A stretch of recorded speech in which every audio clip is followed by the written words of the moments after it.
Hey guys, in this video I will show you how to find draft videos on YouTube. Alright, let's begin. First, open the YouTube app on your mobile device, whether it's iPhone or Android.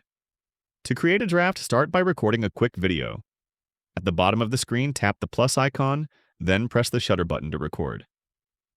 Once you are done, tap the cross mark at the top left corner. You will see two options, Start Again or Save as Draft. Select Save as Draft, and you'll get a confirmation message that says Draft Saved.